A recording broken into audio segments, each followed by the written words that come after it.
बड़े इंपॉर्टेंट और इस तरह के सख्त फैसले करने पड़ते हैं जिनका असर आने वाले सालों और आने वाली दिहाइयों पे पड़ता है। और इसी तरह की सूरत हाल इस वक्त पाकिस्तान का हमसाया मुल्क भारत बना चुका है। हम घास खा लेंगे लेकिन हम एटम बम जरूर बनाएंगे। और अब भारत की तरफ से एक इस तरह का तजुर्बा किया गया है जो कि एक बड़ा ही अलार्मिंग तजुर्बा है। India successfully test fires BrahMos supersonic cruise missile और ये 2.8 मैक पे गया, यानी कि ये 2.8 गुना स्पीड ऑफ जो साउंड है, आवाज की रफ्तार से, ये उससे भी ज्यादा तेज इंडिया ने जो ब्रह्मोस का तजुर्बा है वो कर लिया है।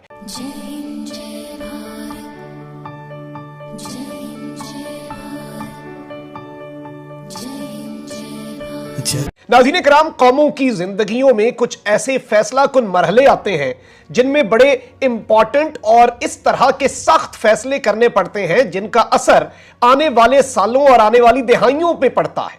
और इसी तरह की सूरत हाल इस वक्त पाकिस्तान का हमसाया मुल्क भारत बना चुका है। हम घास खा लेंगे लेकिन हम एटम बम जरूर बनाएंगे।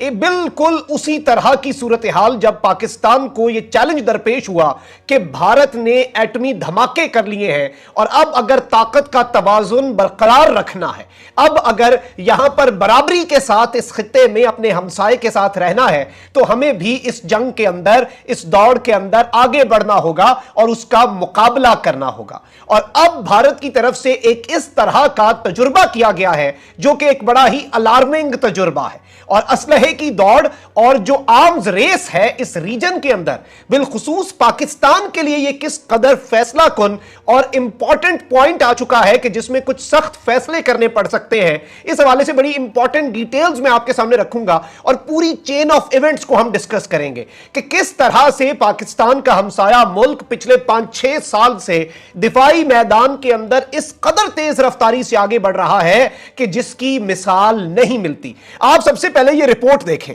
India has world's third biggest defence spending now.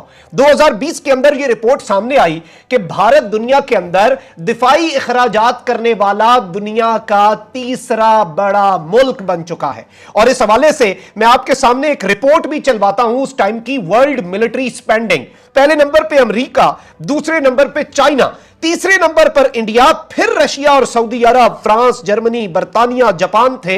यानी कि इन सब से ऊपर सिर्फ अमेरिका और चाइना के बाद भारत ने अपनी डिफेंस स्पेंडिंग्स इन ईयर 2020 ये की, जो कि तकरीबन बिलियंस ऑफ डॉलर्स के अंदर और ट्रिलियंस के अंदर थी। और भारत ने इस सब के अंदर कुछ इस तरह के दिफाई मुआहदे शुरू कर दिए हुए हैं जो कि भारत को आने वाले वक्त के अंदर जंग में या लड़ाई के अंदर सुपीरियरिटी, शायद उनका यह ख्याल है। जाहिर बात है और भी बहुत से फैक्टर्स होते हैं। 27 फरवरी 2019 का फेस ऑफ वो भूलेंगे नहीं कि जंग जो है वो जहाज नहीं, पायलट भी उसमें बड़ा अहम किरदार अदा करता है। लेकिन आप ये देखें कि इस तरह की चीजें भारत कर रहा है। अमेरिका के साथ डिफेंस डील्स, फ्रांस के साथ डिफेंस डील्स, इजराइल के साथ डिफेंस डील्स, ये सारी की सारी इसी इंडिया की पॉलिसी का एक आप कह सकते हैं कि हिस्सा है। आप बल्कि ये पिछले साल की रिपोर्ट देखें, इकोनॉमिक टाइम्स, इंडिया टाइम्स के अंदर रिपोर्ट हुई है, India US sign contract for additional Apache attack helicopters. Attack helicopter जो चॉपर्स हैं उसके लिए इंडिया ने अमेरिका के साथ मुआहदा किया। उसके साथ ही साथ एक और रिपोर्ट आप अपनी स्क्रीन के ऊपर 2020 की देख सकते हैं।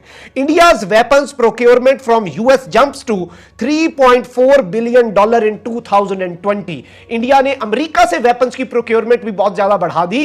एंड रिमेंबर, ये वो टाइम था 2020 का जब वबा जो है उसने पूरी दुनिया को मफलूज किया हुआ था और पाकिस्तान की डूबती हुई मैशत की वजह से पाकिस्तान की फौज ने तारीखी ऐलान किया कि हम डिफेंस में बजट में इजाफा नहीं लेते, ऑल्दो महंगाई इन्फ्लेशन फैक्टर भी नहीं डलवाते, हम उसी में सब कुछ कर लेंगे, हम तमाम तर चीजें करने के लिए तैयार हैं पाकिस्तान को सपोर्ट करने के लिए, क्योंकि इसमें इकोनॉमी का बहुत बड़ा किरदार है। आपके पास फंड्स होंगे, आपके पास पैसे होंगे तो आप बहुत कुछ कर सकते हैं। इस सब के अंदर नाज़रीन किराम आप ये भी देख सकते हैं, खबर अभी रिसेंटली है, first S-400 squadron deployed to tackle Pakistan China aerial threats. रूस का इंतहाई सोफिस्टिकेटेड जो S-400 मिसाइल डिफेंस सिस्टम है वो भी भारत ने हासिल किया, उसका पहला स्क्वाड्रन मिल गया। इसे इन्होंने पंजाब के एक सेक्टर के अंदर लगाया ताकि बैक वक्त चाइना और पाकिस्तान के थ्रेट से ये महफूज रह सकें। और उसके साथ ही साथ जो फ्रांस के साथ रफेल की डील है उसमें अब इन्हें आखिरी खेप मिलने वाली है, और आखिरी खेप भी ये फरवरी के पहले 2-3 दिन के अंदर इन्हें मिलेगी। और इस खेप के अंदर अब होने क्या जा रहा है, इसमें इन्होंने इंडियन एनहांसमेंट्स करवाई हैं, यानी कि इन्होंने स्पेशल ऑर्डर देके इस रीजन के लिए और यहां के टेरन के लिए भी उसे तैयार करने के लिए इन्होंने मामला कर दिया। आप हिंदुस्तान टाइम्स की खबर देख सकते हैं, 3 Rafale fighters with Indian enhancements to arrive on February 1 और 2, यकम या 2 फरवरी को भारत ये पहुंच जाएंगे। और 36 एयरक्राफ्ट का जो कॉन्ट्रैक्ट है उसकी आखिरी ये इन्हें खेप मिलने वाली है। अब इस सब के अंदर ये सिर्फ अमेरिका और फ्रांस के साथ डील्स नहीं है, इसके अंदर ये इसराइल के साथ बहुत ज्यादा अपनी डिफेंस डील्स बढ़ा रहे हैं। आप द वायर की खबर देख सकते हैं, spooked by Ladakh stand off, India signs $200 million deal for Israeli spice bombs. Ladakh के फेस ऑफ के अंदर चाइना से मार खाने के बाद भारत ने $200 मिलियन के स्पाइस बॉम्ब्स जो है वो इसराइल से खरीदे। और उसके साथ साथ एक और रिपोर्ट आप देखें, India Israel to work on 10-year road map for defence cooperation. दिफाई ताउन का 10 साल तारीखी रोड मैप जो है वो इंडिया और इसराइल तैयार कर रहे थे। अब इन तमाम तर चीजों को, ये पूरी चेन ऑफ इवेंट्स मैंने आपके सामने रखी कि आपको पता चले कि जिस टाइम पर क्या हो रहा था और उस टाइम पर पाकिस्तान, जाहिर बात है, लगातार मुकाबला अपने महदूद तरीन वसाइल के अंदर। पाकिस्तान की मिलिट्री जिस तरह से चीजें करती है, इन्हें मुंह तोड़ जवाब भी देती है, और आज भी इनके आसाब पर सवार है पाकिस्तान की आर्मी। आज भी ये पाकिस्तान के साथ मुकाबला करने से पहले 1000 मरतबा सोचते हैं, अपने दिफाई बजट के बावजूद, अपनी फौज की बड़ी तादाद के बावजूद, अपने मुल्क का एक बड़ा हुजम के बावजूद। जाहिर बात है 22 करोड़ यहां पर है तो वहां पर 120 करोड़ है, लेकिन उसके बावजूद पाकिस्तान से इनका खौफ जो है वो खत्म नहीं होता। और ये एक प्रोफेशनल आर्मी की वजह से है, लेकिन इसमें आजकल दौर जो है वो टेक्नोलॉजी का है, आजकल दौर जो है वो एनहांसमेंट्स का है, और यही भारत ने किया है। आपको मैं कुछ चीजें पहले बता दूं, आपने कुछ कॉन्सेप्ट समझ लेने हैं कि सुपरसोनिक और हाइपरसोनिक होता क्या है। अच्छा, सुपरसोनिक मिसाइल जिसे कहते हैं, सुपरसोनिक मिसाइल नाज़रीन किराम वो है जो स्पीड ऑफ साउंड, जो कि मैक 1 उसका एक यूनिट है जो कि आवाज की रफ्तार होती है। तो जो सुपरसोनिक होता है, 2 तरह के मिसाइल इस वक्त पूरी दुनिया में बड़ा रोला डला हुआ है, सुपरसोनिक और हाइपरसोनिक। सुपरसोनिक बड़े खतरनाक मिसाइल हैं जो कि स्पीड ऑफ साउंड 1 to 3, यानी कि आवाज की रफ्तार या उससे 3 गुना तक, इसके दरमियान जो इस स्पीड से चले उन्हें सुपरसोनिक मिसाइल कहते हैं। और जो फिर इससे भी बढ़ जाएं, 5 से 10 गुना हो जाएं जो आवाज की रफ्तार के, उन्हें हाइपरसोनिक मिसाइल कहते हैं। अब भारत जो है वो सुपरसोनिक मिसाइल्स की टेक्नोलॉजी के अंदर, क्योंकि हाइपरसोनिक में तो अमेरिका चाइना को कंपीट नहीं कर पा रहा, वो एक बहुत बड़ी गेम है, लेकिन सुपरसोनिक मिसाइल्स जो हैं उनके अंदर इंडिया जो है वो बहुत ज्यादा इंडिजिनसली और दीगर मुल्कों के साथ काम करके उन्हें डेवलप कर रहा है। और इसी तरह का मामला इस वक्त हुआ है। आप नाज़रीन किराम अब से कुछ देर पहले की यह खबर अपनी स्क्रीन पर देखें, India successfully test fires BrahMos supersonic cruise missile, और ये 2.8 मैक पे गया, यानी कि ये 2.8 गुना स्पीड ऑफ जो साउंड है, आवाज की रफ्तार से,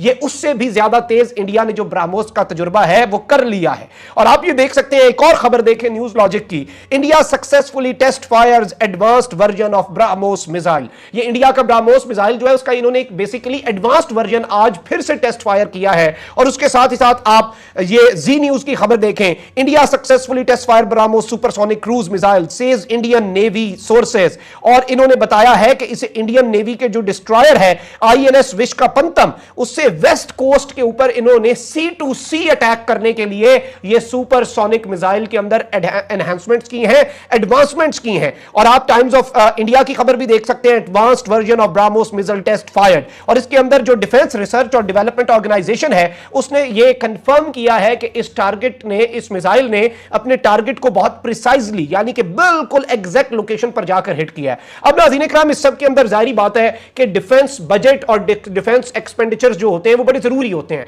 और जिस तरह से आपको पता है कि भारत ने एटमी तजुर्बा किया, पाकिस्तान ने जब एटमी तजुर्बा किया उसने अमन कायम किया, क्योंकि ये थ्योरीज हैं, आप रिसर्च पेपर्स पढ़ लें, बड़ी बड़ी थ्योरीज हैं ताकत के तवाजुन की। उसमें कहा जाता है कि अगर एक मुल्क जो दूसरे का मुखालिफ है उसके पास एक सर्टेन काइंड ऑफ असला आ जाए तो दूसरे को भी चाहिए वो डेवलप कर ले, उससे जंग टलती है। एटम बम मिलने से पाकिस्तान को जंग टली, क्योंकि पूरी दुनिया, अब अगर कोई छोटा सा तनाजा भी होता है पूरी दुनिया पड़ जाती है कि ये तो न्यूक्लियर फ्लैश पॉइंट है, इनकी सुलह कराओ। इस वजह से अमन की खातिर भी पाकिस्तान को अब बहुत कुछ करना पड़ेगा और जो इक्विलिब्रियम ऑफ पावर है उसे बरकरार रखने के लिए बड़े अहम और तारीखी फैसले करने होंगे इस वक्त पाकिस्तान की सिविल मिलिट्री लीडरशिप को। और इसमें जाहिर बात है सिविल लीडरशिप और इकोनॉमिक जो पोजीशन है पाकिस्तान की उसे बेहतर करना सबसे ज्यादा जरूरी और सबसे पहला मरहला। पाकिस्तान के लोग हिंदुस्तान से कोई जंग नहीं चाहते, भारत से कोई जंग नहीं चाहते। यह आपकी गलतफहमी है, हम आपके हवास पे तारी। आप सोच नहीं सकते हमारे बगैर हमारी माशी नाकामी आपका फायदा कहां से होगी। अगर हम माशी तौर पर नाकाम होंगे तो बेटा आप ही की हम दुर्गत बनाएंगे, ये मैं आपको बता दूं। It's a very big threat. Pakistan is a very big threat to you. An unstable Pakistan, a weak economy in Pakistan is a threat to you.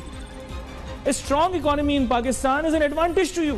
We can be good trade partners. We cannot be friends, but we can be decent neighbors.